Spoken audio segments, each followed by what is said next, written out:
বাংলাদেশের সামষ্টিক অর্থনীতি গত এক বছরের তুলনায় ভালো অবস্থায় আছে বলছে বিশ্বব্যাংক। বিশ্বব্যাংকের দক্ষিণ এশিয়া অঞ্চলের ভাইস প্রেসিডেন্ট জোহাসেন জাট এ মন্তব্য করেন। গতকাল সচিবালয়ে অর্থ উপদেষ্টা সালেহ উদ্দিন আহমেদের সঙ্গে বৈঠক শেষে তিনি কথা জানান।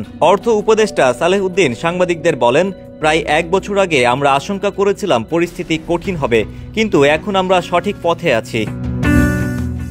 বিশ্বব্যাংক মনে করে বাংলাদেশের অর্থনীতি এখন অনেকটা স্থিতিশীল। জোহানেস জাট বলেন, অন্যান্য দেশের তুলনায় বাংলাদেশের অবস্থা ভালো। তিনি জানান, বাংলাদেশে বিশ্বব্যাংকের চলমান প্রকল্প ও বাজেট সহায়তা নিয়ে তিনি অবহিত। বিশ্বব্যাংক বাংলাদেশের আর্থিক খাত, বৈদেশিক মুদ্রা খাত ও পেমেন্ট ব্যালেন্সের উন্নতি স্বীকার করেছে। এছাড়া বেসরকারি খাতের প্রসার ও এফডিআই বাড়ানোর ওপর গুরুত্ব দেন জোহানেস জাট।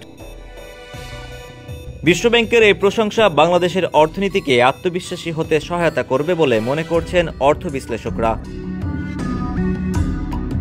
ডেস্ক রিপোর্ট, প্রতিফলন।